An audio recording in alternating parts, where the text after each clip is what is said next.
টিউটোপিয়া নিয়ে এলো ডিজিটাল সহায়িকা, যেখানে থাকছে প্রত্যেকটি বিষয়ের সব অধ্যায়ের সব প্রশ্ন আর তার উত্তর সহ বিশ্লেষণ, যা পড়লে পরীক্ষার প্রিপারেশনের জন্য আর দরকার পড়বে না কোনো সহায়িকার, কোনো সহায়তার। তাই মানে বইয়ের আর কোনো মানে নেই। টিউটোপিয়ার ডিজিটাল সহায়িকা পেতে লক্ষ্য রাখো টিউটোপিয়া লার্নিং অ্যাপের ইউটিউব চ্যানেলে।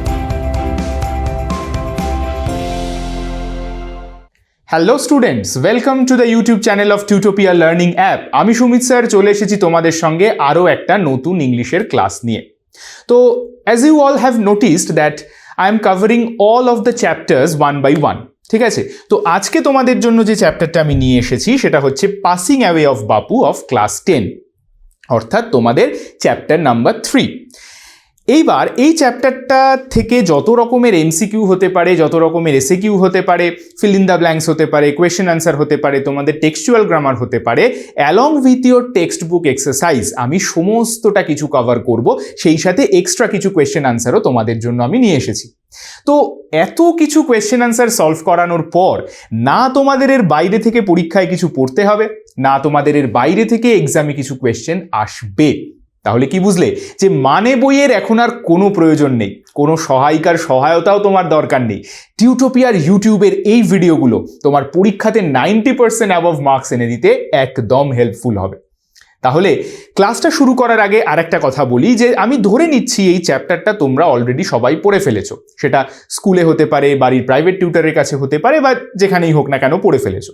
আর যদি এখনো এমন কেউ থেকে থাকো যে চ্যাপ্টারটা পড়োনি, তাহলে তাদের কাছে আমি একটা ছোট্ট রিকোয়েস্ট করব, তোমরা প্লে স্টোরে যাও, টিউটোপিয়া অ্যাপটা ডাউনলোড করো এবং সেখানে দেখবে এই যে চ্যাপ্টারগুলো খুব সুন্দর সুন্দর ভিডিওগ্রাফিক্সের মাধ্যমে অ্যানালিসিস করে দেওয়া হয়েছে, সেগুলো যদি একবার দেখে নাও, তোমাদের আর চ্যাপ্টারটা বুঝতে কোনো প্রবলেমই থাকবে না। তাহলে সেইভাবে দেখে হোক বা চ্যাপ্টারটা কোনো না কোনোভাবে পড়ে হোক, তারপর কিন্তু আমার এই ক্লাসটা দেখো, কারণ এটা তো একটা কোয়েশ্চেন আনসার ডিসকাশনের ক্লাস, না হলে তোমরা কিন্তু একদম বুঝতেই পারবে না। তাহলে চলো আমরা উইদাউট মাচ ডিলে ক্লাসটা শুরু করি। আর একটা জিনিস তোমরা নোটিস করেছো, যেটা হচ্ছে আমি এই ভিডিওটার নিচে একটা ছোট্ট টাইম স্ট্যাম্প অ্যাড করে দিয়েছি। টাইম স্ট্যাম্প আর কিছুই না, একটা ভার্চুয়াল সূচিপত্র। পরীক্ষার আগে তোমাদের যখন যেই সেকশনটা দরকার হবে, অ্যাক্টিভিটি 1 বা অ্যাক্টিভিটি 2, অ্যাক্টিভিটি 3 যা হোক দরকার হবে, তোমরা জাস্ট সেই জায়গাটাতে ক্লিক করলে তোমরা জায়গাটা কিন্তু দেখে নিতে পারবে, অর্থাৎ তোমাদের পুরো ভিডিওটা দেখার দরকার হবে না। তবে আমি এটাও বলছি যে ক্লাসটা কিন্তু প্রথমবার সবাই পুরোটা দেখো, না হলে কিন্তু বুঝতে পারবে না। আর এক্সামের আগে ছোট ছোট করে রিভাইজ করে নাও। তাহলে চলো আমরা আমাদের শুরু করি। আজকের দেখো ফার্স্ট কোয়েশ্চেন তোমাদের টেক্সট বইয়ে যেটা রয়েছে, choose the correct alternatives to complete the following sentence, অর্থাৎ এমসিকিউ কোয়েশ্চেন। চলো দেখা যাক ফার্স্ট কোয়েশ্চেন কি রয়েছে। দেখো ফার্স্ট কোয়েশ্চেন রয়েছে আমাদের, Gandhiji had been shot on his way to. গান্ধীজিকে কোথায় গুলি করা হয়েছিল, তাই তো? Gandhiji has been shot on his way to, কোথায় গান্ধীজিকে গুলি করা হয়েছিল? তাহলে দেখো অপশন এ বলছে the Birla house, option B বলছে মানে অন হিজ ওয়ে টু মানে হচ্ছে এই যে অন হিজ ওয়ে টু, এই জায়গাটার মানে হচ্ছে কোথায় যাওয়ার পথে, মানে কিসের পথে যেতে যেতে গান্ধীজিকে গুলি করা হয়েছিল। তো at the Birla house, the authors house, a prayer meeting or a family gathering, বলো তো কি হবে? তো আমরা সবাই জানি এটা একদম টেক্সটের একদম মানে ফার্স্ট প্যারাগ্রাফে কিন্তু এই আনসারটা আমাদের ছিল যে Gandhiji had been shot on his way to a prayer meeting, অর্থাৎ option C is the right answer. ঠিক আছে, চলো নেক্সট কোয়েশ্চেনটা দেখি। নেক্সট কোয়েশ্চেন বলছে the author came to know of Gandhiji's death. Author অর্থাৎ আচ্ছা, who is the author of this text? কেউ বলতে পারবে? এটা কিন্তু মোস্ট ইম্পর্টেন্ট কোয়েশ্চেন, আমাদের নামটা জেনে রাখতে হবে। এখানে অথার হচ্ছে, আমি একবার লিখে দিচ্ছি,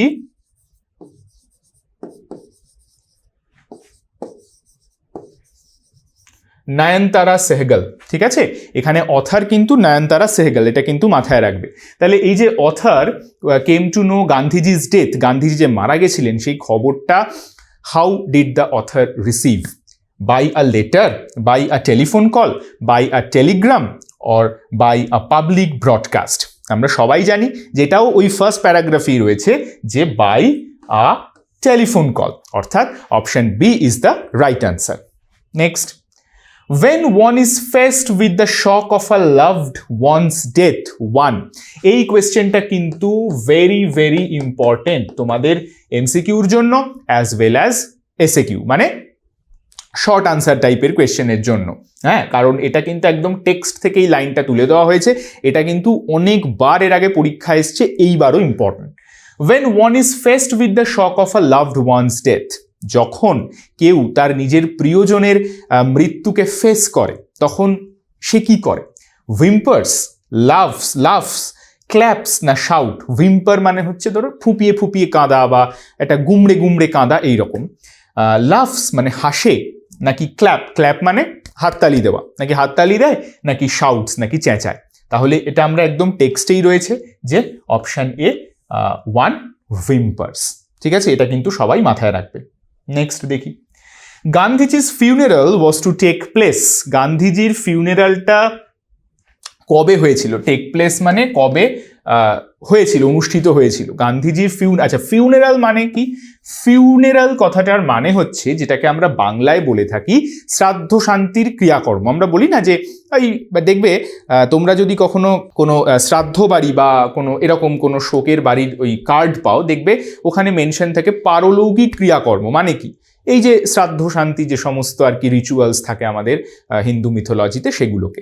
তো এই যে পারলৌকিক ক্রিয়াকর্ম, এটার ইংরেজি হচ্ছে ফিউনারাল। ঠিক আছে, বা শ্রাদ্ধ শান্তিকেও ফিউনারাল বলা হয়। তাহলে গান্ধীজির শ্রাদ্ধ শান্তিটা কবে হয়েছিল? ঠিক আছে, was to take place on the day of his death, তার মারা যাওয়ার দিনেই হয়েছিল, নাকি আমি একটু সরে যাচ্ছি, on the day of his death, নাকি 2 days আফটার হিজ ডেথ, তার মৃত্যু 2 দিন পরে হয়েছিল, নাকি 1 day আফটার হিজ ডেথ, নাকি তার মৃত্যুর 1 দিন পরে হয়েছিল, নাকি a week after his death? তাহলে আনসার কি হয়ে যাবে বলো তো? আনসার হয়ে যাবে option C, 1 day after his death, তার মৃত্যুর 1 দিন পর। চল, পদ্মশ্রী ওয়াজ মিসেস নাইডুজ। পদ্মশ্রী, ঠিক আছে, পদ্মশ্রী ওয়াজ মিসেস নাইডুজ। আচ্ছা, এইখানটা আমি একটু এক্সপ্লেন করে দিই। আচ্ছা, এই ক্যারেক্টার মানে দেখো, এই যে স্টোরিটা, এটা পুরোটাই তো একটা হিস্টোরিক্যাল, মানে এটাকে স্টোরি বলা যায় না, ইট মে বি কল্ড আ মেমোয়ার। ঠিক আছে, তোমরা নিশ্চয়ই জানো যে এই টেক্সটটাকে নেওয়া হয়েছে নয়নতারা সেহগলের একটা বিখ্যাত বই থেকে, যার নাম হচ্ছে prison and chocolate cake. Prison and chocolate cake পুরো বইটার নাম। এটাও তোমাদের এমসিকিউতে আছে, আমি জাস্ট বলে দিলাম, ইনফরমেশনটা দিয়ে দিলাম। Prison and chocolate cake. তো এই যে বইটাতে না, আমরা গান্ধী নেহেরু ফ্যামিলির অনেক লোকেদের আমরা নাম পাই। ঠিক আছে, যেমন মানে নেহেরুর নাম পাই, গান্ধীর নাম পাই, নয়নতারা সেহগল। আচ্ছা, আরেকটা ব্যাপার হচ্ছে যে নয়নতারা সেহগল কিন্তু one of the relatives of mister Nehru, অর্থাৎ জওহরলাল নেহেরু। ঠিক আছে, মানে নেহেরু ফ্যামিলিরই কিন্তু বলা চলে আমাদের ইয়েকে, নয়নতারা সেহগলকে। তো এইখানে দেখো আর দুজনের নাম আছে, পদ্মশ্রী আর মিসেস নাইডু। এই পদ্মশ্রী হচ্ছে পদ্মজা নাইডু। পদ্মজা আমি আর লিখছি না, পদ্মজা নাইডুর নিশ্চয়ই তোমরা নাম শুনেছো। Padmaja Naidu and Mrs Naidu. Mrs Naidu হচ্ছে কে? মিসেস নাইডু হচ্ছে সরোজিনী নাইডু। ঠিক আছে, সরোজিনী নাইডুর নাম নিশ্চয়ই তোমরা হিস্ট্রিতে শুনেছো, তোমাদের হিস্ট্রির ম্যাম নিশ্চয়ই তোমাদের পড়িয়েছেন তার কথা। তো সরোজিনী নাইডুর পদ্মশ্রী হচ্ছে পদ্মজা নাইডু। তাহলে সরোজিনী নাইডুর পদ্মজা নাইডু কে ছিলেন? পদ্মজা নাইডু ছিলেন সরোজিনী নাইডুর মেয়ে। তাহলে কি হবে? পদ্মশ্রী ওয়াজ মিসেস নাইডুস, কি হবে? অপশন ডি, অর্থাৎ ডটার। ঠিক আছে, এটা কিন্তু শুধুমাত্র এই টেক্সটের জন্য না, এটা তোমরা একটা জেনারেল নলেজ হিসেবে মাথায় রাখো। ঠিক আছে, being a citizen of India, কারণ এটা আমাদের একটা কর্তব্য যে তাদের যে সমস্ত বড় বড় আমাদের যারা লিডাররা ছিলেন আমাদের দেশে, তাদের এই জিনিসগুলোকে মাথায় রাখা। তো জেনারেল নলেজ। চল, while walking Bapu used to carry in his hand। এটা তো আমরা সবাই জানি যে হাঁটার সময় বাপু মানে কে? বাপু মানে হচ্ছে মিস্টার গান্ধী, মহাত্মা গান্ধী। তো মহাত্মা গান্ধী হাতে কি নিয়ে হাঁটতেন? সবাই জানি লাঠি। তাহলে লাঠি অপশনটা কোথায় আছে? ফ্ল্যাগ, পতাকা না। স্টাফ, আমব্রেলা, কেন। আচ্ছা, এখানে বলে রাখি স্টাফ মানে কিন্তু ওই লাঠি। তাহলে এখানে আনসারটা কি হয়ে যাবে বলো তো? স্টাফ, কারণ এই স্টাফ ওয়ার্ডটা তোমাদের টেক্সটেই রয়েছে, যেটা নয়নতারা সেহগল। আচ্ছা, আমি যখন এটা একটু আউটসাইড নলেজ, যেটা হচ্ছে নয়নতারা সেহগলের কথা যখন আমরা বলছিলামই, ওই পদ্মশ্রীর কথা যখন বলছিলাম যে পদ্মজা নাইডু সরোজিনী নাইডুর মেয়ে, তোমরা এটাও জেনে রাখো যে নয়নতারা সেহগাল কে ছিলেন। নয়নতারা সেহগাল ছিলেন বিজয়লক্ষ্মী পণ্ডিতের মেয়ে। মানে বিজয়লক্ষ্মী পণ্ডিতের 3 মেয়ে ছিল, তার মধ্যে একজন মেয়ে হচ্ছেন তোমার এই নয়নতারা সেহগাল। নয়নতারা আর বিজয়লক্ষ্মী পণ্ডিত ছিলেন পণ্ডিত জওহরলাল নেহেরুর বোন। তার মানে জওহরলাল নেহেরু ছিলেন নয়নতারা সেহগালের মামা, তাই তো? তাহলে বোঝা গেল তো সম্পর্কটা। চলো 7, গান্ধীজি's ashes were taken to। গান্ধীজির অ্যাশেস মানে গান্ধীজির যে অস্থি, যে ছাই, যেটা ওই পাত্রে করে দেয় না মানুষ মারা যাওয়ার পর, যেটা গঙ্গায় বিসর্জন দিয়ে দিতে হয়, তো সেই গান্ধীজি's ashes were taken to কোথায় নিয়ে যাওয়া হয়েছিল যে গান্ধীজির মানে অস্থিটাকে?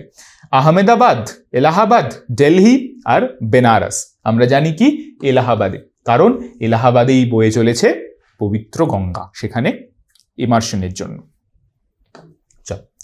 A huge crowd had gathered by the, a huge crowd, একটা বিশাল বড় ভিড় কোথায় গ্যাদার করেছিল?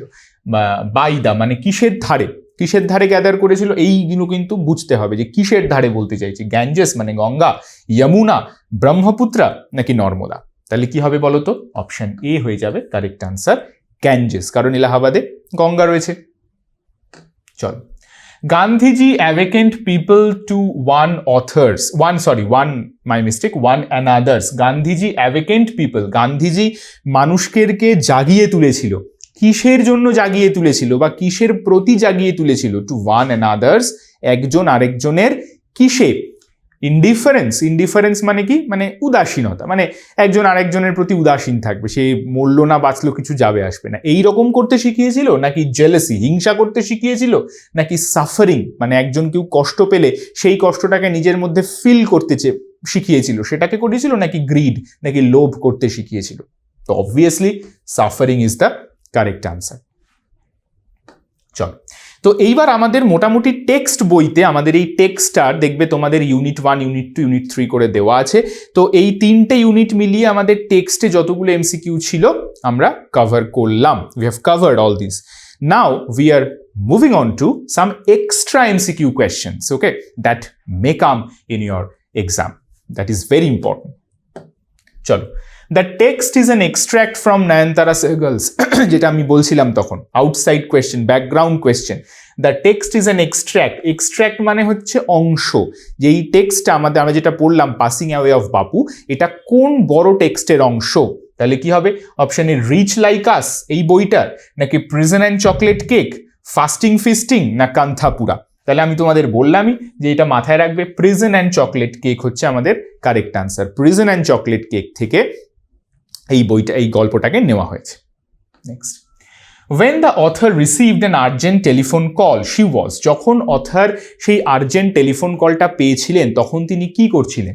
Reading newspaper, having tea at home, watching TV, driving a car? তিনি কি করছিলেন? তাহলে হ্যাভিং, আমরা জানি যে বিকেলবেলা, গল্পেই একদম ফার্স্ট প্যারাগ্রাফই রয়েছে, বিকেলবেলা তিনি চা খাচ্ছিলেন, সেই সময় কিন্তু তিনি খবর পান যে Bapu was no more and he had been shot on his way to a prayer meeting. আচ্ছা, তোমরা এটা কি কেউ বলতে পারবে? এটাও কিন্তু একটা জেনারেল নলেজের কোয়েশ্চেন, হিস্টোরিক্যাল কোয়েশ্চেন। হু শট গান্ধীজি? ঠিক আছে, এটা কি কেউ বলতে পারবে? যদি তোমরা আনসারটা জেনে থাকো এক্ষুনি কমেন্টে জানাও, ঠিক আছে? আমি দেখবো কারা কারা কতজন ঠিক আনসার দিতে পারো। গান্ধীজিকে কে গুলি করেছিলেন? এই যে বলা হচ্ছে না যে গুলি করা, মানে প্রেয়ার মিটিংয়ে যাওয়ার সময় গান্ধীজিকে গুলি করা হয়েছে, এই গুলিটা কে করেছিলেন? তিনিও কিন্তু একজন হিস্ট্রির খুব একটা মোস্ট, মানে কি বলবো, one of the important figures, ঠিক আছে? সেটা কিন্তু তোমাদের বলতে হবে। চলো কমেন্টে আমাকে জানাও। Telephone call, she was reading newspaper, having tea at home, watching TV, driving a car. তাহলে কি হয়ে যাবে? অপশন বি হয়ে যাবে correct answer, having tea at home.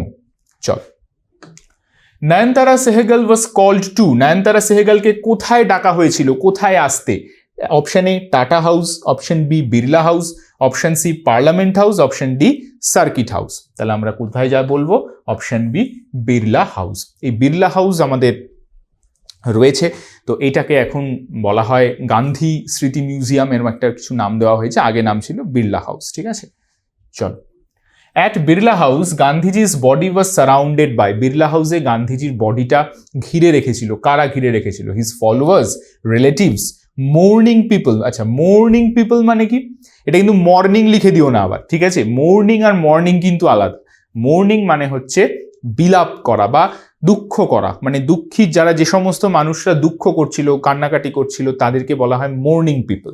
তো মর্ন করা মানে হচ্ছে দুঃখ করা। তো সেই মর্নিং পিপল নাকি রিলেটিভস অ্যান্ড ফলোয়ার্স? তাহলে কি হবে? অপশন ডি হয়ে যাবে correct answer, relatives and followers, যারা আত্মীয় স্বজন এবং গান্ধীজির যারা অনুগামী, অর্থাৎ তার পলিটিক্যাল কো-ওয়ার্কার্স। চলো, words of Bapu's death spread like, এটাও কিন্তু একটা ইম্পর্টেন্ট কোয়েশ্চেন, যে বাপু যে মারা গেছে এই যে খবরটা, এটা কিভাবে ছড়িয়ে পড়েছিল? ওয়েভ ফ্যান্ড বাই উইন্ড, মানে ওয়েভ মানে হচ্ছে আমরা জানি ঢেউ, মানে ঢেউয়ের মতন ছড়িয়ে পড়েছিল, মানে হাওয়া দিলে ঢেউয়ের মতন ছড়িয়ে পড়েছিল, নাকি ক্লাউড ফ্যান্ড বাই উইন্ড, নাকি হাওয়ায় মেঘের মতন ছড়িয়ে পড়েছিল, নাকি ফ্লেম ফ্যান্ড বাই উইন্ড, মানে আগুনের শিখার মতন, আগুনের শিখা যদি হাওয়া পায় সেটা যেরকম চতুর্দিকে ছড়িয়ে পড়ে সেরকমভাবে ছড়িয়ে পড়েছিল, নাকি ফায়ার ফেড বাই ফুয়েল, নাকি আগুনের মধ্যে কিছু ফুয়েল দিলে যেরকম করে দাউ দাউ করে জ্বলে ওঠে সেরকম করে। তো এই এক্সপ্রেশনটা কিন্তু তোমাদের ভীষণ ইম্পর্টেন্টলি মাথায় রাখতে হবে। অপশন সি কি হবে না, ফ্লেম ফ্যান্ড বাই উইন্ড। কি বললাম? আবারও বলছি, ফ্লেম ফ্যান্ড বাই উইন্ড, খুব ইম্পর্টেন্ট কোয়েশ্চেন। চল, out of every window one could see, প্রত্যেকটা উইন্ডো থেকে একজন করে দেখতে পায়। কি দেখতে পায় না, মানে সরি, ওয়ান কুড সি, এই যে যখন তিনি যাচ্ছিলেন, তো বাড়ির যে প্রত্যেকটা উইন্ডোগুলো আছে, প্রতিটা উইন্ডোতে মানুষ এরকম মানে মাথা বার করে দেখছে যে গান্ধীজির ইয়ে চলছে, মানে মৃত্যু শোভাযাত্রা চলছে আর কি, ঠিক আছে? তো সেইটা কি দেখছিলেন, মানে কিরকম মানুষটা, সেই মানুষদের মুখটা কিরকম ছিল? Sad মাসেস of face, brown blur of face, নাকি ব্ল্যাক গ্রুপ অফ ফেস, নাকি আ সি অফ পিপল? তাহলে কি হয়ে যাবে বলো তো? অপশন বি হয়ে যাবে, ব্রাউন ব্লার অফ ফেস। এই এক্সপ্রেশনটাও কিন্তু মাথায় রাখতে হবে, একদম টেক্সট থেকে তুলে দেওয়া। চলো, Some days after the funeral, a special train took, মৃত্যুর কিছুদিন পর তার ফিউনারালের কিছুদিন পর একটা স্পেশাল ট্রেন, মানে গান্ধীজির মৃতদেহটাকে নিয়ে যাওয়ার জন্য একটা স্পেশাল ট্রেন অ্যারেঞ্জ করা হয়েছিল, যেটা মানে তৎকালীন যারা গভর্নমেন্ট অফ ইন্ডিয়া, মানে তখন তো অলরেডি দেশ স্বাধীন হয়ে গেছে, গভর্নমেন্ট অফ ইন্ডিয়া একটা অ্যারেঞ্জ করে দিয়েছিল যে special train took Gandhiji's dead body, Gandhiji's ashes, photographs of Gandhiji, নাকি ফলোয়ার্স অফ গান্ধীজি? কি হয়েছে, কাকে নিয়ে গেছিল মনে পড়ছে?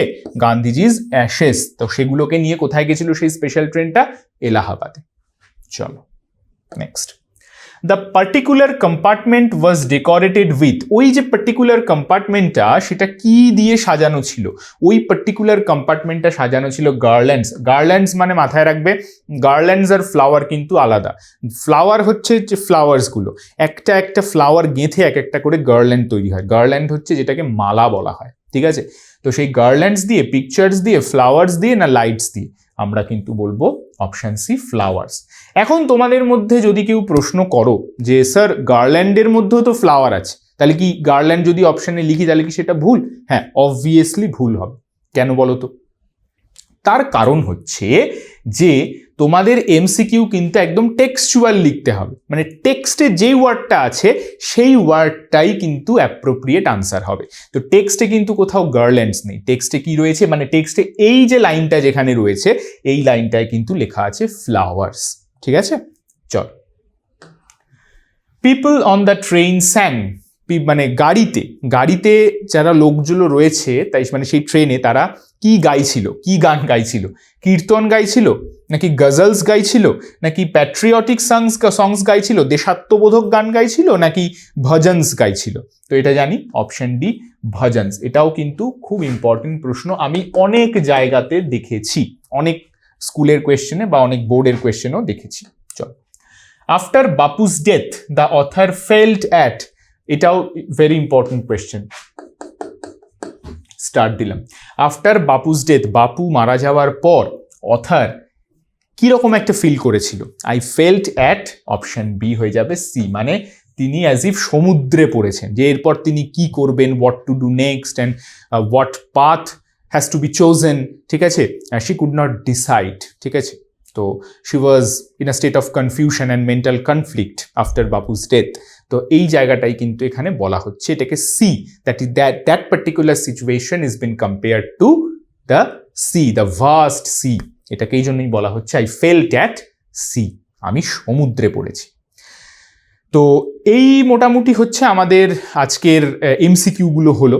তো এখন আমি তোমাদের কাছে একটা ছোট্ট রিকোয়েস্ট করবো, যে তোমরা একটুখানি দেখো, এই যে এতগুলো তো আমরা এমসিকিউ করলাম, কটা করলাম, 19টা এমসিকিউ আমরা করলাম। তো এই 19টা এমসিকিউ তোমরা কজন, তোমরা যারা ভিডিওটা দেখছো, আমি বলার আগেই, আনসারটা বলার আগেই নিজেরা টক করে একেবারে রাইট দিয়ে আনসার দিয়ে অপশনগুলো করতে পেরেছো?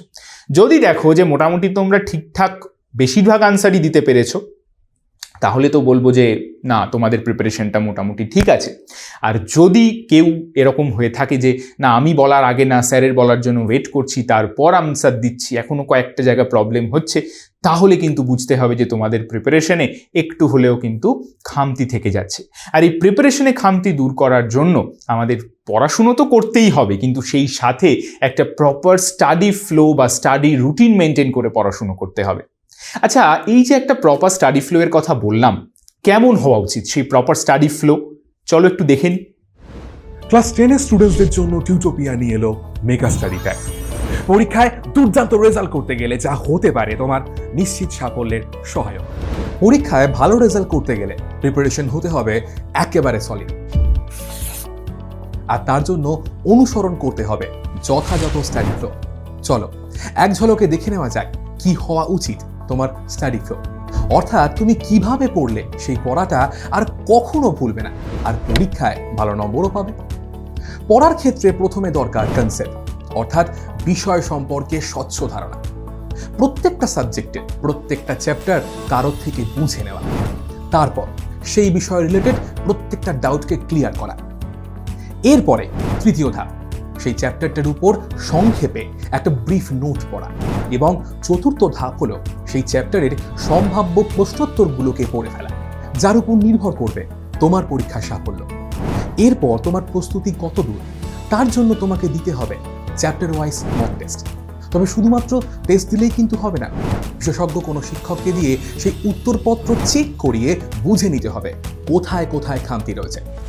যদি টেস্টের ফল ভালো হয়, তবে বুঝতে হবে তোমার প্রস্তুতি কমপ্লিট। এবার তুমি পরের অধ্যায়ে যেতে পারো।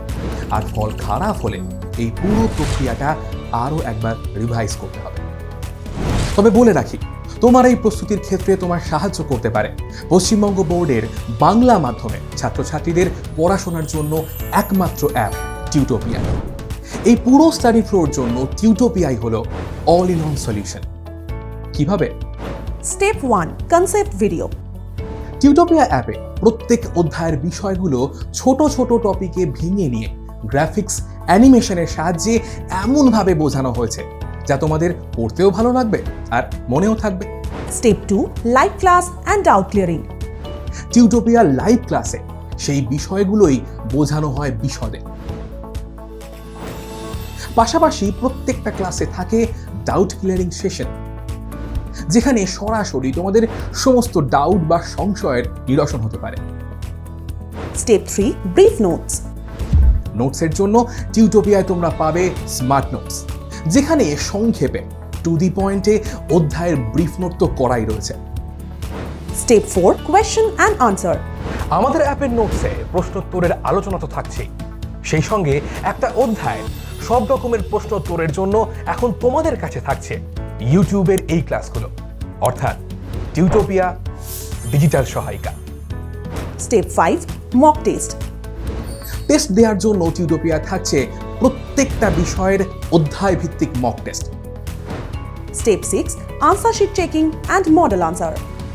উত্তরপত্রের ছবি তুলে আমাদের কাছে পাঠিয়ে দিলে বিশেষজ্ঞ শিক্ষক খাতা দেখে তোমায় জানিয়ে দেবেন তোমার পরীক্ষার মার্কস এবং তাদের পরামর্শ। সেই সঙ্গে তোমরা পেয়ে যাবে মডেল উত্তরপত্র, যা দেখে তোমরা বুঝতে পারবে কিভাবে লিখতে হয় কোনো একটা প্রশ্নের আদর্শ উত্তর। তাহলে হলো কিনা তোমার পারফেক্ট স্টাডি ফ্লো এর অল ইন ওয়ান সলিউশন?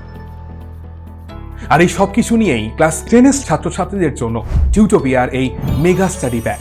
বিশদে জানতে ফোন করো এই নাম্বারে। তাহলে দেখলে তো একটা সুন্দর প্রপার স্টাডি ফ্লো মেনটেন করে পড়াশুনো করলে তোমার প্রিপারেশনটা কোন লেভেল অবধি পৌঁছতে পারে, আর পরীক্ষায় নাম্বার অটোমেটিক চলে আসবে, আমাকে বলতে হবে না।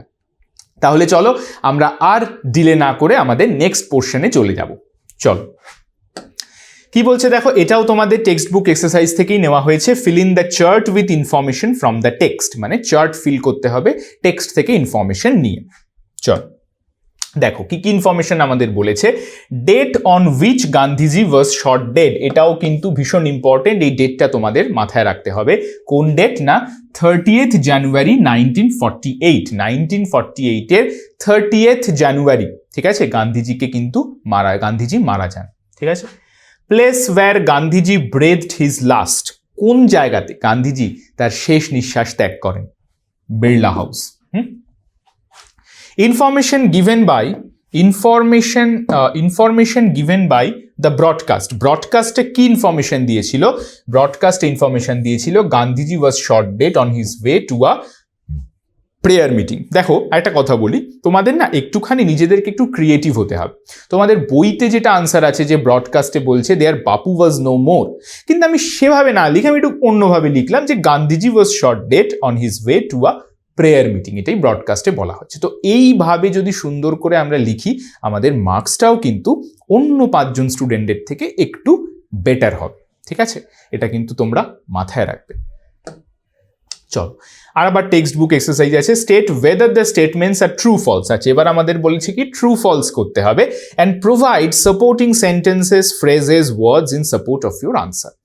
আচ্ছা এখানে আমি প্রতিটা ক্লাসেই বলি, আবারও বলছি, হয়তো তোমরা আমার আগের ক্লাসেও শুনে থাকবো, ট্রু ফলসের সাপোর্টিং স্টেটমেন্ট কিন্তু তোমরা নিজেরা বানিয়ে দেবে না, টেক্সটে যেটা আছে একদম কোট আনকোট সেটাই তুলে দিতে হবে, ঠিক আছে, that is called supporting statement. চলো দেখি, দেখো কি বলছে, the author received an urgent telephone call in the morning, author কি করেছে, একজন অথর সকালবেলা আর্জেন্ট টেলিফোন কল রিসিভ করেছিলেন। এটা কি, এই স্টেটমেন্টটা কি ট্রু? না, ফলস। কেন ফলস? মর্নিংয়ে তো তিনি পাননি, তিনি পেয়েছিলেন কখন, ইভিনিংয়ে, তার মানে স্টেটমেন্টটা ফলস হয়ে যাচ্ছে। আর এটা সাপোর্টিং স্টেটমেন্টটা কি দেবো, দেখো টেক্সটের ফার্স্ট যে লাইনটা রয়েছে, আমি পুরো লাইনটা এখানে তুলিনি কারণ মাঝে অনেক ওয়ার্ডস আছে, আমি ডট ডট দিয়ে দিয়েছি, তোমরা তোমাদের বইতে এই পোর্শনটা কিন্তু মার্ক করে নাও, কোনটুকু, আই ওয়াজ হ্যাভিং টি থেকে শুরু করে আর্জেন্ট টেলিফোন অবধি, ঠিক আছে। তোমরা প্রত্যেকে টেক্সট বইটা খোলো, টেক্সট বইটা খুলে এইগুলো পেন্সিল দিয়ে ব্র্যাকেট করে মার্ক করে নাও, ঠিক আছে। চলো next question. People attempted to break into the Birla House, people একেবারে বিড়লা হাউসের দরজা ভেঙে ঢুকতে চেয়েছিল সেই সময় গান্ধীজি যখন মারা যায়, তাহলে এটা কি হবে, এটা কিন্তু ট্রু, কারণ সত্যিই তাই। তো আমরা সেটা দেখে নিই, দে জসেলড ওয়ান অ্যানাদার, জসেলড মানে ধাক্কাধাক্কি করছে, ঠিক আছে, they jostled one another in a stampede to break into the house, এই সাপোর্টিং স্টেটমেন্টটা কিন্তু হবে, তোমরা বইতে মার্ক করে রাখবে কিন্তু, বারবার বলছি। চলো, the news of Gandhiji's death did not shock the people, মানুষকে দুঃখ দেয়নি, কষ্ট দেয়নি, তাই কি, দিয়ে তো ছিল, মানে কি বলবো, মানে Gandhiji, the news of Gandhiji's death was so shocking that all the people felt at sea, not only Nayantara Sahgal, ঠিক আছে, all the people, they were so much confused, they were so much disturbed, okay, and they felt that they have lost their parent, ঠিক আছে, one of his parents. Gandhiji was that parental figure of the Indians. চলো তো কি দেখাচ্ছে, the news of Gandhiji's death did not shock the people, এটা false statement কি, sad groups of men and women had collected around Birla House, sad groups of men and women, they all were sad. চলো এইবার দেখি আমরা, complete the following sentences with information from the text, আবার ওই fill in the blanks টাইপের question আছে।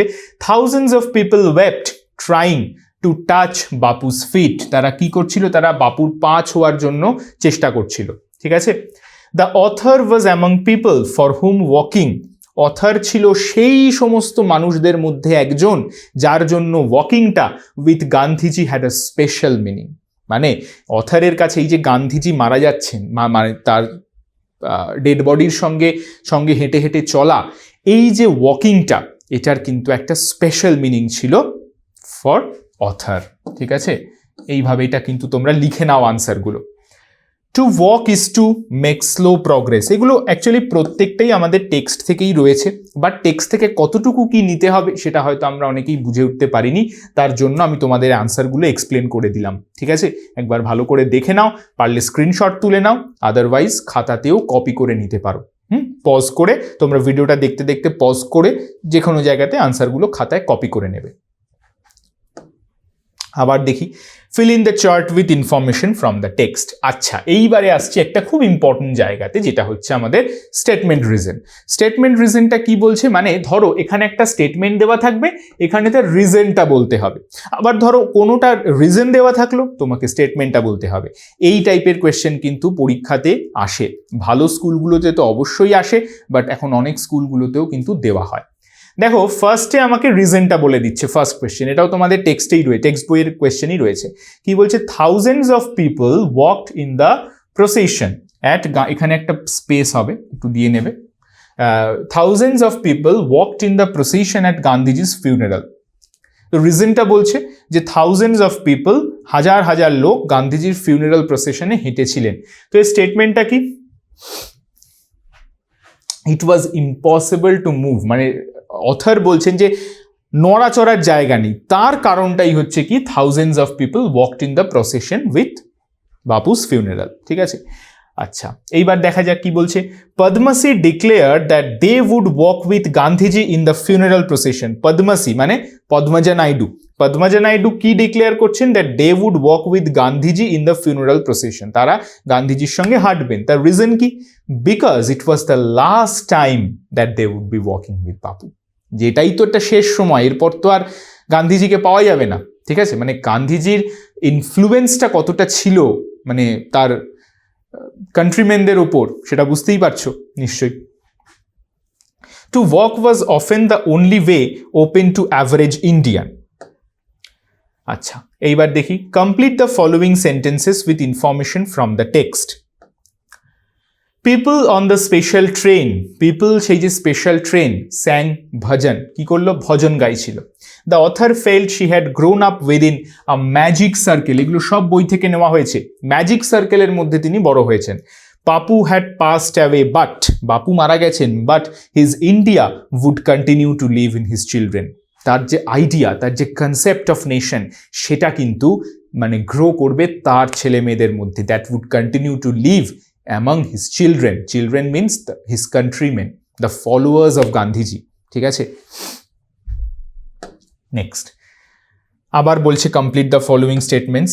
তো এটা এখানে হচ্ছে কজ এফেক্ট। কজ এফেক্টে কি বলছে দেখো, এ কজ বলছে they could feel their Bapu's presence amid the flowers and the সংস।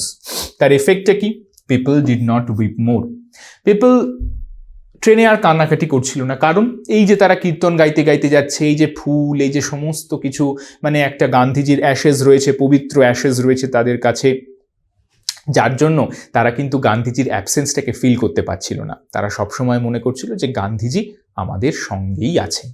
তাহলে এটা হলো effect. The magic circle vanished, এটা হচ্ছে cause. The author was left unprotected amid the vast crowd, author কিন্তু মানে অথার মনে করছেন আমাকে কেউ প্রোটেকশন করার নেই, অ্যামিড দ্য ভাস্ট ক্রাউড, এই ভাস্ট ক্রাউডের মধ্যে। মানে ওই যে বললাম যে Gandhiji was a parental figure to his countrymen, to all the citizen of India, যে গান্ধীজি যখন মারা গেল তারা মনে করছে যে আমরা যেন মানে পিতৃমাতৃহারা হলাম, আমরা আনপ্রোটেক্টেড হলাম, আমাদের প্রোটেক্ট করার আর কেউ রইল না, সেরকম। The author broke down so much within herself after Gandhiji's death that she thought it would be a disgrace to his soul. তো এর এফেক্টটা কি, the author felt that she would not lose courage so easily. আচ্ছা, author feel করছে যে সে কিন্তু কখনো তার এই যে মানে তার কারেজটাকে, তার সাহসটাকে সহসা হারাবে না। ঠিক আছে, তাহলে কি হচ্ছে, দ্য অথার, তার কারণ কি, the author broke down so much within herself, author তার ভেতরে এতটাই ভেঙে পড়েছিলেন after Gandhiji's death that she thought it would be a disgrace, সে একটা অসম্মান হবে টু হিজ সোল, যে এই যে কান্নাকাটি করা, এত ভেঙে পড়া, এগুলো পুরোপুরি তার সোলের প্রতি, তার আত্মার প্রতি একটা অসম্মান করা হবে। ঠিক আছে, আচ্ছা, এইবার আমরা শেষ করলাম মোটামুটি আমাদের টেক্সচুয়াল পোর্শনটা বা লিটারেচারের পোর্শনটা। Now we are moving on to the grammar news. Okay, grammar news মানে ইয়োর টেক্সচুয়াল গ্রামার। চলো দেখে নি কি কি বলছে এই চ্যাপ্টারটা থেকে। এই পার্টিকুলার চ্যাপ্টারটা থেকে কিন্তু আমাদের টেক্সচুয়াল গ্রামার অনেকগুলো রয়েছে, চলো দেখে নি একবার। আচ্ছা, ইনস্ট্রাকশনটা কি? Join the following pairs of sentence into single sentences as directed. এই যে ফলোয়িং পেয়ার্স অফ সেন্টেন্সগুলো রয়েছে এগুলোকে একটা সিঙ্গল সেন্টেন্সে করতে হবে, মানে জয়নিং। সোজা কথা এটা হচ্ছে জয়নিং অফ সেন্টেন্সেস। তোমরা নিশ্চয়ই জয়নিং পড়েছো গ্রামারে, তোমাদের স্কুলে করানো হয়েছে জয়নিং, তারপর ট্রান্সফরমেশন, এগুলো নিশ্চয়ই করানো হয়েছে। তো এই জয়নিং এখানে করতে হবে। কি বলছে দেখো, I saw a snake I ran away, use participle. তো এটাকে পার্টিসিপল দিয়ে ফিল আপ করতে হবে, ঠিক আছে? পার্টিসিপল দিয়ে ফিল আপ করতে হবে। তাহলে পার্টিসিপল দিয়ে জয়েন করার, সরি ফিল আপ না, পার্টিসিপল দিয়ে জয়েন করার রুলটা কি? দেখো দুটোই এখানে পাস্ট টেন্স আছে, দুটো মেন ভার্বই এখানে পাস্ট রয়েছে। তাহলে দুটো মেন ভার্বই যদি এখানে পাস্ট থাকে তাহলে ফার্স্ট যে অ্যাকশনটা হয়েছে সেই মানে সটাও একটা অ্যাকশন, র্যানটাও একটা অ্যাকশন, তাই তো? এটাও একটা কাজ, এটাও একটা কাজ। তাহলে যে এই দুটো কাজের মধ্যে যেই কাজটা আগে হবে সেই ভার্বটার সাথে আইএনজি অ্যাড হয়ে বাকিটা যেরম ছিল সেরম বসবে। তাহলে আই স আ স্নেকটা কি হয়ে যাবে? সিইং আ স্নেক, ঠিক আছে? তাহলে এটা কি হচ্ছে দেখো, সি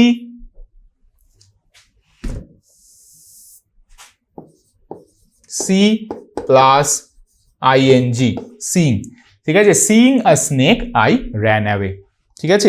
এইটা কিন্তু আমাদের পার্টিসিপল দিয়ে জয়েনিং করার রুল, যে দুটো অ্যাকশনের মধ্যে যে অ্যাকশনটা আগে হচ্ছে সেই অ্যাকশনটা আইএনজি ফর্মে অ্যাড হয়ে, হ্যাঁ, তারপরেরটা সেকেন্ড পোর্শনটা যেরকম সেম আছে সেরকম সেমই বসে যাবে, মাঝখানে খালি একটা কমা হবে। দেখতেই পাচ্ছ I ran away, I saw a snake হয়ে যাচ্ছে সিইং আ স্নেক, ঠিক আছে? চল, হি learns music, he listens to the chords, এটাকে বলেছে প্রেপোজিশন উইথ জিরান্ড। তো এই জিরান্ড জিনিসটা তো এক কথায় বোঝানো সম্ভব নয়। এটা তোমাদের যদি কখনো গ্রামারের ক্লাস নিয়ে আমি তোমাদের সাথে আসি তখন তোমাদের নন ফাইনাইট ভার্বস আমি বোঝাবো। এই নন ফাইনাইট ভার্বসের মধ্যে তিনটে সেগমেন্ট থাকে, পার্টিসিপল, ইনফিনিটিভ অ্যান্ড জিরান্ড। তখন আমরা জিরান্ড নিয়ে আরো ডিটেলে আলোচনা করব, বাট এখানে জেনে রাখো জিরান্ড হচ্ছে তোমার আইএনজি ফর্ম অফ ভার্ব, মানে ভার্বের সাথে আইএনজি অ্যাড করে ওটাকে নাউন করা হয়, সেটা হচ্ছে জিরান্ড। তাহলে কি হচ্ছে, he learns music, he listens to the chords. On listening to the কর্ডসটা লিসেন করে হি লার্নস মিউজিক, সে মিউজিকটা শিখেছে। তাহলে এখানে এই লিসেনিংটা কিন্তু একটা নাউনের মতন কাজ করছে, ঠিক আছে? আর একটা কি বলেছে, প্রেপোজিশন উইথ জিরান্ড। আর এখানে দেখো অনটা কি হয়ে যাচ্ছে, প্রেপোজিশন, ঠিক আছে? প্রেপ, আর এটা হয়ে যাচ্ছে জিরান্ড। বোঝা গেল? মানে জিরান্ড বা নাউন এখানে। তাহলে এই যে প্রেপোজিশন প্লাস জিরান্ড, প্রেপোজিশন উইথ জিরান্ড, ঠিক আছে? চল নেক্সট।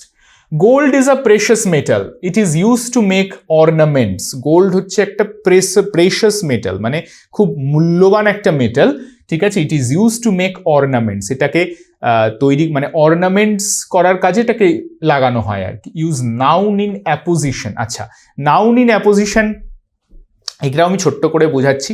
নাউন ইন অ্যাপোজিশন মানে ধরো যে নাউনটা রয়েছে তারপর কমা দিয়ে তার যে ডেসক্রিপশনটা, মানে ডেসক্রিপশন বলাটা ঠিক, মানে এই যে ধরো এই যে ফ্রেজটা রয়েছে আ প্রেশাস মেটাল, এই ফ্রেজটাকে নাউনের পাশে অ্যাড করে দেওয়া, সেটাকে বলা হয় অ্যাপোজিশন, ঠিক আছে? মনে করো এই যে gold is a precious metal, it is used, এখানে কি ছিল, gold is a precious metal. আমি আনসারটা কি লিখলাম দেখো, তাহলেই তোমরা বুঝতে পারবে। গোল্ড এটা তো নাউন, আর তারপরেই দেখো কমা দিয়ে লিখছি আ প্রেশাস মেটাল, একটা মূল্যবান ধাতু। তাহলে গোল্ড ইজ আ প্রেশাস মেটালটা হয়ে যাচ্ছে গোল্ড, কমা দিয়ে আ প্রেশাস মেটাল। এই যে এই ফ্রেজটা, এটাকে বলা হয় অ্যাপোজিশনাল ফ্রেজ বা নাউন অ্যাপোজিশন। কারণ এই যে ফ্রেজটা, এটা কাকে কোয়ালিফাই করছে, এটা এই গোল্ডকে কোয়ালিফাই করছে, ঠিক আছে? তাহলে gold comma a precious metal is use to make ornaments, is use to make ornament, আমরা যেটা বাকিটা বসে থাকলো সেটা দিয়ে পড়লাম, ঠিক আছে? তাহলে এই টাইপের জয়নিংগুলো কিন্তু তোমাদের পরীক্ষাতে ভীষণ আসতে পারে। তোমরা বাড়িতেও যে কোনো গ্রামার বই নিয়ে এই যে জয়নিংগুলো কিন্তু তোমরা প্র্যাকটিস করবে বারবার, ঠিক আছে?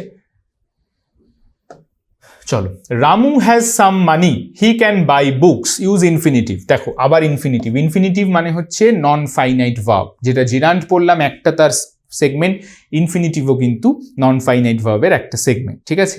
তো রামু হ্যাজ সাম মানি, রামুর কিছু টাকা আছে, হি can buy books, Ramu has some money to buy books. আচ্ছা, তো এখানে একটা ছোট্ট কথা বলে দিই যাতে তোমাদের বুঝতে সুবিধা হয়। দেখো ইন ডিটেল আলোচনা করার সময় এখানে নেই, অর্থাৎ আমাদের এই ইউটিউবের ক্লাসে নেই, এই টেক্সচুয়াল ক্লাসে আমাদের নেই। যদি কখনো সময় পাই বা যদি কখনো সুযোগ হয় বা যদি তোমরা চাও, তাহলে আমি কিন্তু গ্রামারের ক্লাসগুলো নিয়ে ইন ডিটেল তোমাদের সঙ্গে আসতে পারি। Let me no in the comments who are interested to attend this class, ঠিক আছে। তাহলে আমি সেই মতন অ্যারেঞ্জ করতে পারি, সেটা আমরা ভাবনা চিন্তা করব সেইভাবে। তারপর জাস্ট এখানে খালি মনে রাখো যে ইনফিনিটিভ মানে হচ্ছে টু বসবে একটা, TO2 প্লাস V1, মানে V1 মানে কি, V1 মানে হচ্ছে present form of the verb, ঠিক আছে। V মানে ভার্ব। তাহলে তোমরা দেখো এই যে এই পোর্শনটাকে বলা হচ্ছে ইনফিনিটিভ, তাহলে কি হচ্ছে 2 প্লাস V1, এটা হচ্ছে প্রেজেন্ট ফর্ম, সেটা হচ্ছে ইনফিনিটিভ, টু বাই। রামুর কিছু টাকা আছে, এখানে হ্যাজটা verb, he can buy books, এখানে বাইটা ভার্ব। তাহলে কি হলো, Ramu has some money to buy books. To infinitive মানে হচ্ছে কিনতে, যেতে, করতে, খেতে, পড়তে, বলতেই, তে যখন অ্যাড হয় তখন সেটাকে আমরা বলি ইনফিনিটিভ এবং টু দিয়ে হয়। তাহলে Ramu has some money to buy books, বই কেনার জন্য, ঠিক আছে। এইভাবে জয়নিং হলো। ইনফিনিটিভের রুলটা খালি তোমরা মনে রাখবে, টু হয়, টু এর সাথে ভার্বের প্রেজেন্ট ফর্ম হয়, ঠিক আছে। টু এর পর কিন্তু কোনো অবস্থাতেই ভার্বের অন্য কোনো ফর্ম হয় না, একমাত্র প্রেজেন্ট ফর্ম হয়। দ্য স্কাই ওয়াজ ক্লাউডি, আকাশটা মেঘলা। We postponed our journey, use nominative absolute, ঠিক আছে। নমিনেটিভ অ্যাবসলিউট মানে হচ্ছে, নমিনেটিভ অ্যাবসলিউট দেখো, দ্য স্কাই ওয়াজ ক্লাউডি, তাই তো, দ্য স্কাই ক্লাউডি, এখানে একটা কমা হবে, the sky cloudy, we postponed our journey. এই যে এইখানে ফার্স্টে যে বি ভার্বটা ছিল না, নমিনেটিভ অ্যাবসলিউটে ওটা উঠে যায়, বি ভার্বটা উঠে গিয়ে কি হবে, the sky cloudy, the sky comma cloudy, এটার মানেই আমরা কিন্তু বুঝে যাই যে the sky was cloudy, the sky comma cloudy, we postponed our journey. চলো, the boy wrote the answer was incorrect, সেটা আনসারটা লিখেছিল, আনসারটা ইনকারেক্ট। অ্যাডভার্বিয়াল ফ্রেজ বলেছে, অ্যাডভার্বিয়াল ফ্রেজ আমরা জানি যে ly দিয়ে জেনারেলি হয়, অ্যাডভার্ব অফ ম্যানার। তাহলে এটা কি হবে, the boy wrote the answer incorrectly, the answer was incorrect, এই পুরোটা উঠে গিয়ে কি হয়ে যাবে, ইনকারেক্টলি। তাহলে আমাদের জয়নিংটা হয়ে গেল অ্যাডভার্বিয়াল ফ্রেজ দিয়ে। Join the following pairs of sentences into single sentences as directed. আবার সেই সিঙ্গল সেন্টেন্স দেখা যাক। The old man is unwell, he cannot go out. Use relative conjunction, ঠিক আছে। ইলেটিভ কনজাংশন মানে হচ্ছে এই দেখো ফর দিয়ে জয়েন করতে হবে। কি বলছে, the old man is unwell, ও মানে বৃদ্ধ লোকটা অসুস্থ, হি ক্যানট গো আউট, সে বাইরে যেতে পারবে না।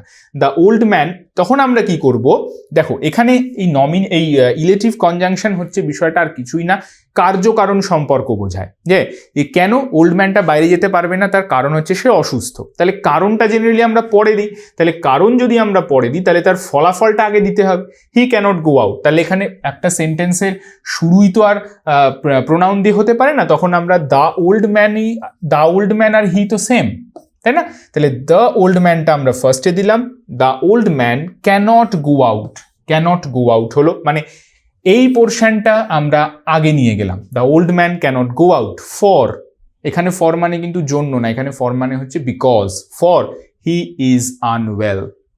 বুঝা গেল?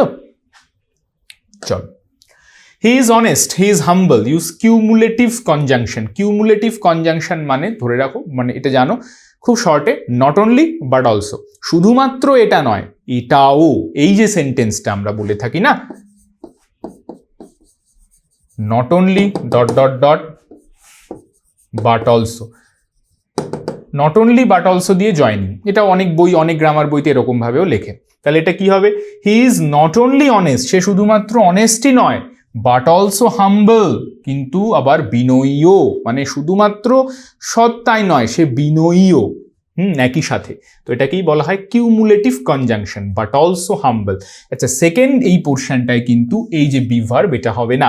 বি ভার্ব একমাত্র প্রথমেই বসে যাবে। He is not only honest but also humble. Sonali cannot write poetry, she keeps on trying, use adversative conjunction. আচ্ছা, অ্যাডভার্স কথাটার মানে কি? অ্যাডভার্স কথাটার মানে হচ্ছে বিপরীতার্থক কিছু বোঝাতে, ঠিক আছে? যেমন দেখো এখানে বাট, তাহলে Sonali cannot write poetry but keeps on trying. Sonali কবিতা লিখতে পারে না, কিন্তু ও চেষ্টা করে যাচ্ছে, ঠিক আছে? তো এই যে কিন্তুটা হচ্ছে আমাদের কি হবে? Adversative conjunction. অ্যাডভার্সেটিভ মানে অ্যাডভার্স কথাটার মানে ওই জন্য আমি বললাম, মনে রাখো বিপরীত অর্থে, ঠিক আছে? তো সেটাই বোঝাচ্ছে যে but Sonali cannot write poetry but keeps on trying, কিন্তু চেষ্টা করে যাচ্ছে। Study hard, you will not pass, alternative conjunction. এই দেখো এটা নামের মানেই রয়েছে। অল্টারনেটিভ মানে যেটা আমার অল্টারনেটিভ, অর, ঠিক আছে?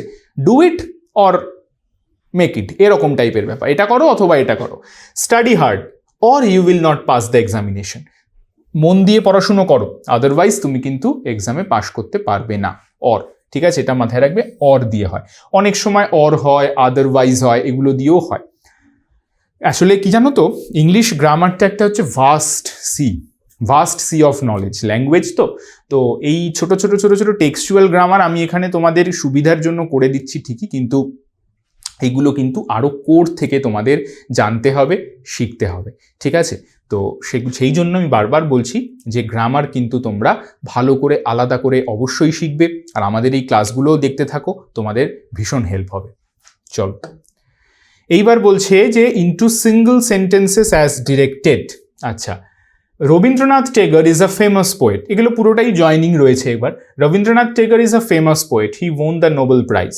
রবীন্দ্রনাথ টেগর, আচ্ছা এইবার দেখো অ্যাডজেক্টিভ ক্লজ, ঠিক আছে? অ্যাডজেক্টিভ ক্লজ আমরা কি জানি? অ্যাডজেক্টিভ ক্লজ হচ্ছে কোনো, এই যে দেখো এটা মাথায় রাখবে, অ্যাডজেক্টিভ ক্লজটা একটা নাউনের পরে বসে সেই যে ফ্রেজটা, সেই যে ক্লজটা, সেই ক্লজটা নাউনকে মডিফাই করে। যেমন Rabindranath Tagore is a famous poet, he won the Nobel prize. তাহলে এটাকে আমরা এভাবে লিখতে পারি, Rabindranath Tagore who is a famous poet. এই যে হু ইজ আ ফেমাস পোয়েট, এই যে ক্লজটা, এটা কাকে কোয়ালিফাই করছে বলো তো? এই রবীন্দ্রনাথ টেগরকে, তাই না? Rabindranath Tagore who is a famous poet, তাহলে who is a famous poet, এই যে সাবঅর্ডিনেট ক্লজটা, এটা কাকে কোয়ালিফাই করছে? মানে কার সম্বন্ধে বলা হচ্ছে? না, রবীন্দ্রনাথ টেগরের সম্বন্ধে বলা হচ্ছে। তাহলে রবীন্দ্রনাথ টেগরের সম্বন্ধে যদি একটা বলা হয় এরকম করে, তাহলে সেটা হয়ে যাবে অ্যাডজেক্টিভ ক্লজ, ঠিক আছে? এটা হয়ে যাবে কি? Adjective clause. এটা তোমরা প্র্যাকটিস করতে করতেই বুঝে যাবে যে অ্যাডজেক্টিভ ক্লজের কীরকম দেখতে হয়, কিভাবে জয়নিংটা হয়, এগুলো বুঝে যাবে। ওন দ্য নোবেল প্রাইজ, আর এখানে হু is a famous poet, on the Nobel prize, এই ওনটা কি? এই ওনটা রবীন্দ্রনাথ টেগরের পাশে বসবে। তোমরা নিশ্চয়ই ক্লজ শিখেছো, প্রিন্সিপাল ক্লজ, সাবঅর্ডিনেট ক্লজ। এই সেন্টেন্সটাতে who is a famous poet, এটা হয়ে যাচ্ছে কি? Subordinate clause. যদিও এটা বলেনি, আমি বলে দিচ্ছি। আর Rabindranath Tagore won the Nobel prize, এটা হয়ে যাবে পি ক্লজ, মানে প্রিন্সিপাল ক্লজ। প্রিন্সিপাল ক্লজ আর সাবঅর্ডিনেট ক্লজ। প্রিন্সিপাল ক্লজে ধরো একটা নাউন থাকবে, তার একটা ফাইনাইট ভার্ব থাকবে, কিন্তু এবং সেটা একটা সেপারেট সেন্টেন্স হিসেবেও বসতে পারবে। যেমন দেখো Rabindranath Tagore won the Nobel prize, এটা একটা ইটসেলফ সেন্টেন্সটার মিনিং আছে। আর who is a famous poet, এটা কিন্তু সেপারেটলি বসতে পারবেন, এটার জন্য কোনো না কোনো একটা সেন্টেন্সের মাঝে বা পাশে তাকে বসতে হবে। এটাই হচ্ছে একটা ক্লজ প্রিন্সিপাল ক্লজ, সাবঅর্ডিনেট ক্লজের কনসেপ্ট। খুব ছোট্ট করে বললাম, আশা করি তোমরা বুঝতে পারবে। যাই হোক, আমরা নেক্সটটায় চলে যাচ্ছি। He returned home, everyone in the family had fallen asleep. Adverb clause. আচ্ছা, অ্যাডভার্ব ক্লজ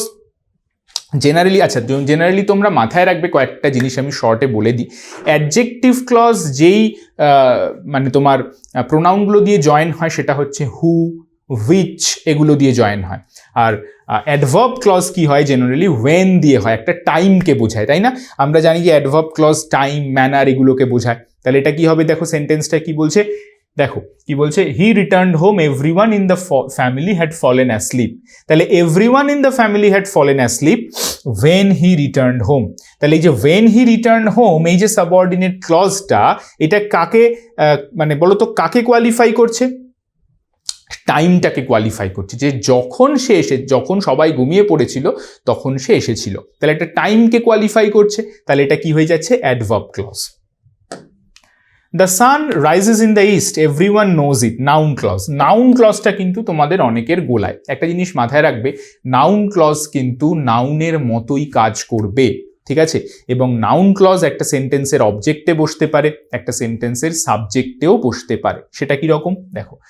আচ্ছা, আর নাউন ক্লজ সবসময় একটা ফ্যাক্ট, একটা স্টেটমেন্ট এগুলোকে বোঝায়। কীরকম? যেমন দেখো, everyone knows that the sun rises in the east, এটা একটা ফ্যাক্ট বোঝাচ্ছে না যে সবাই জানে? কি জানে না? সূর্য পূর্ব দিকে ওঠে। Everyone knows that the sun rises in the east, তাহলে এই যে এভরিওয়ান কি? এভরিওয়ান সাবজেক্ট, নোজ ভার্ব, আর এই যে পুরোটা হচ্ছে কি? একটা অবজেক্ট। আমরা যদি এটাকে এইভাবে দেখি, সাবজেক্ট ভার্ব অবজেক্টে ভেঙে নিই, তাহলে আমরা দেখব এই পুরোটা, এই নাউন ক্লজটা কিন্তু এই সেন্টেন্সের অবজেক্ট পোর্শনে বসছে, ঠিক আছে? তাহলে পুরোটা হচ্ছে আমাদের নাউন ক্লজ। আমরা কি জানি না? আমরা যে ফ্যাক্টটা জানি সেটা হচ্ছে the sun rises in the east. চলো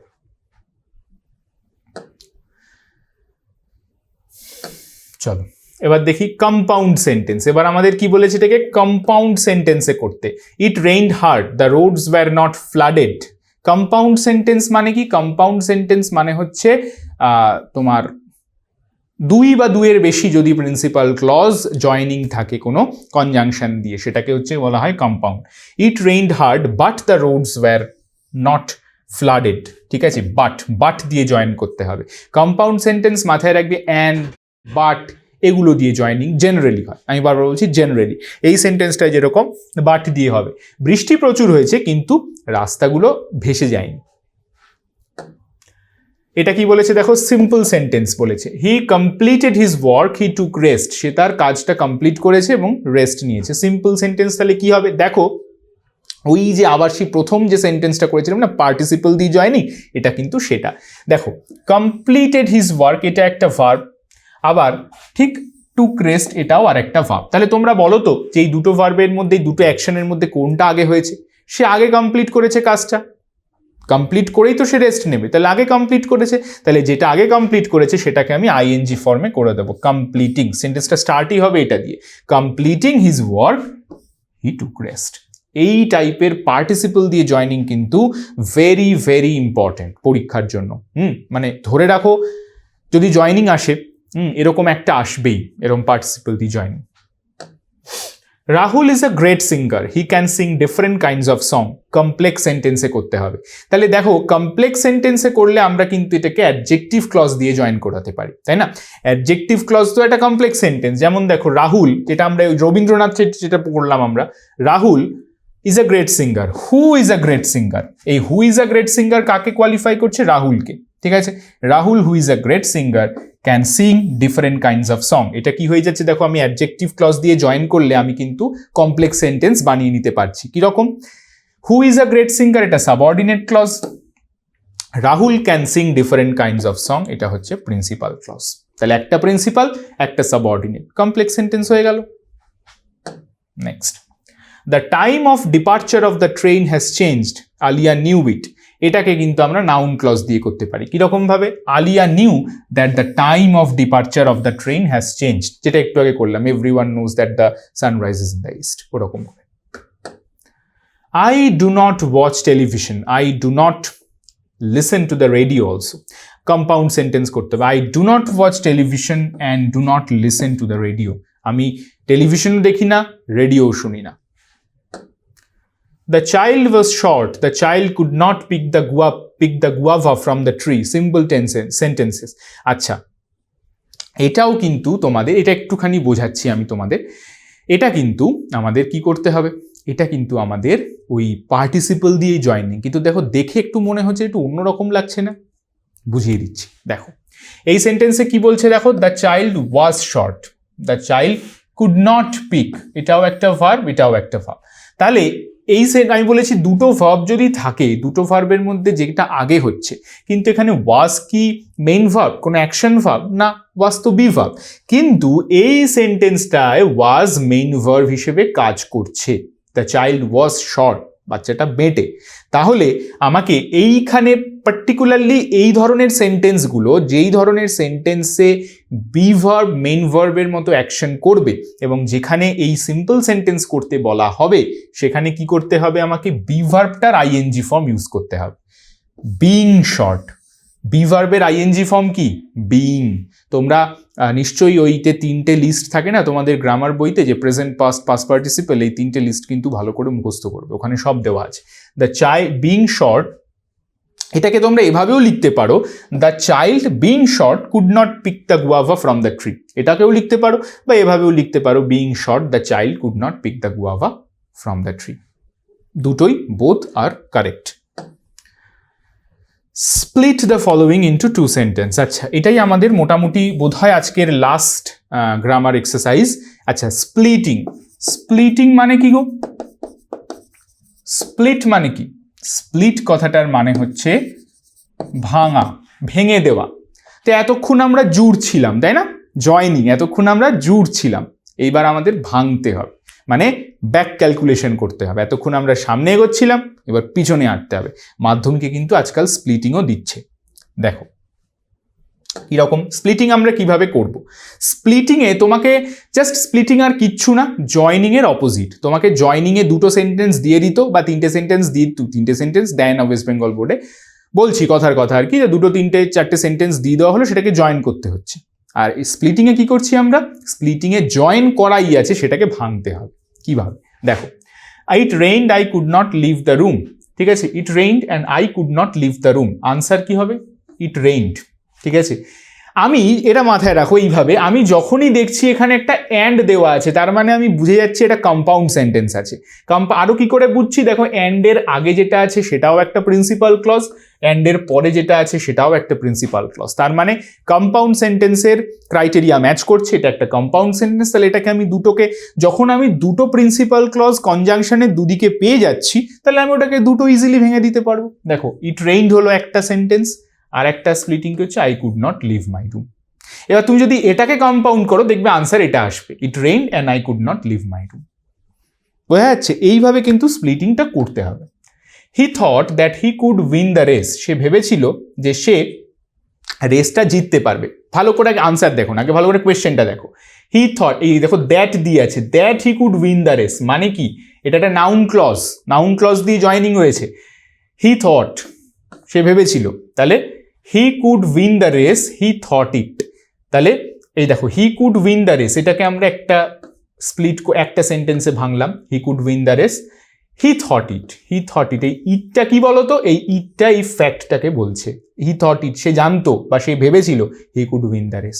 এবার এটাকে যদি তুমি এই নাউন ক্লজ দিয়ে জয়েন করো, হি thought that he could win the race, দেখো কোয়েশ্চেনও তাই আছে। বুঝতে পারলে? স্প্লিটিং যখন তোমরা এক্সামে করবে, তখন কিন্তু মানে এই স্প্লিট করে তোমরা আবার নিজেরা মনে মনে এটাকে জয়নিং করিয়ে দেখে নেবে যে কোয়েশ্চেনটাই আমার আনসার আসছে কিনা। যদি দেখো যে কোয়েশ্চেনটাই আনসার আসছে, তাহলে বুঝবে অ্যাবসলিউটলি ওকে। যদি দেখো যে না, একটু ডিফার করছে, তাহলে বুঝতে হবে যে কোথাও একটা ভুল হয়েছে। চলো next. Having been informed of the trouble, the principal left for home. ঠিক আছে, তাহলে ফার্স্টটা কি হবে? দেখো, the principal have been informed of the trouble, প্রিন্সিপালকে এখানে হ্যাভিং বিন ইনফর্মড মানে ওই যেটা বললাম, ভার্বের শেষে আইএনজি অ্যাড করা হয়েছে, মানে ওই পার্টিসিপল দিয়ে। The principal have been informed of the trouble, এটা হলো 1 নম্বর। তারপর হি লেফট দ্য রুম, তাহলে আগে সে ইনফর্মড হয়েছে। এবার এটাকে যদি আমি জয়েন করি, দ্য প্রিন্সিপাল হ্যাভ বিন এখানে রয়েছে, এখানে main, having been informed of the trouble, the principal left for home. ঠিক আছে, এটাকেই কিন্তু আইএনজি দিয়ে জয়েন করে এখানে করা হয়েছে। চলো next. Nasir, who was the captain of the team, scored a century. এটা তো বুঝতেই পারছি, এটা অ্যাডজেক্টিভ ক্লজ। দেখো, হু ওয়াজ দ্য ক্যাপ্টেন, এই who was the captain of the team, এই পুরোটা একটা অ্যাডজেক্টিভ ক্লজ। এগুলো না তোমরা যত করবে নিজেরা দেখলেই বুঝতে পেরে যাবে যে কোনটা অ্যাডজেক্টিভ ক্লজ, কোনটা অ্যাডভার্ব ক্লজ, কোনটা নাউন ক্লজ। ঠিক আছে, নাসিরকে বলা হচ্ছে who was the captain of the century. এটাকে আমরা কিভাবে করতে পারি? দেখো, একটা sentence, Nasir scored a century, option 2 he was the captain of the team, এটাকেও করতে পারি। বা এটাকে আবার এভাবেও করা যায়, Nasir was the captain of the team 1 number, second সেন্টেন্সটা হচ্ছে হি স্কোর্ড আ সেঞ্চুরি। দুভাবেই কিন্তু কারেক্ট। ঠিক আছে, আমি বলে দিলাম সেটা। তো এই ছিল আজকের মোটামুটি ক্লাস। আশা করি ক্লাসটা অনেকটা বড় হয়েছে, বাট তোমরা hope you all have enjoyed today's class. But if you have any kind of doubt regarding today's session, please let me know in the comment section. Okay, I will be there with you solving all of your queries. তাহলে চলো আজকের মতন by, দেখা হচ্ছে next ক্লাসে একটা নতুন video নিয়ে। ততক্ষণ ক্লাসটা কেমন লাগলো কমেন্টে জানাও। টাটা।